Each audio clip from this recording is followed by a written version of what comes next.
These are all stories that have been passed down over time. The Torah, yeah, the door, from generation to generation. So, who's the generation before you guys? The generation right before you? Who's that in your family? Your parents.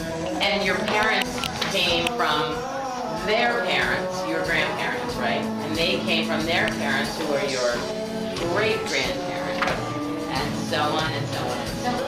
So that's the chain. That's how it works.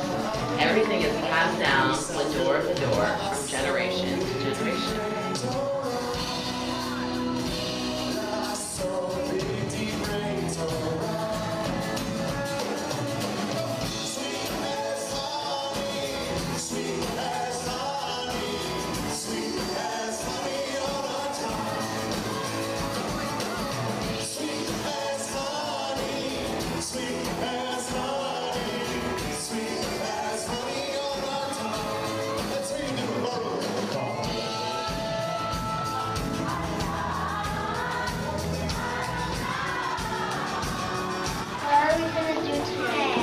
Jackie's actually going to come up and bring the Torah, so we can actually look inside the Torah. I'm just waiting for her to get here. Who can help me undress the Torah? Can you take the yad off? You know what the yad is? To point out where so you don't get mixed up. That is a really thoughtful answer.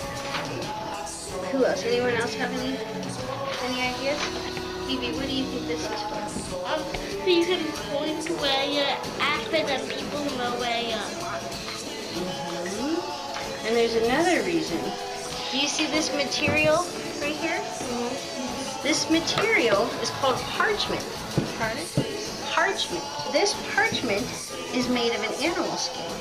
So this helping hand and this helping finger not only keeps us on track, but it also is there so we don't use our finger on this parchment.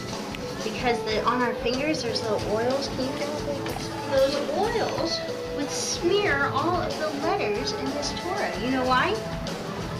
Why? Because it's ink. And on this particular parchment, the ink does not dry. When we're learning to read, or if we know how to read, and we're following with our finger, if we did that in here, all of the letters would go blur and be one big black smear. And we definitely don't want that.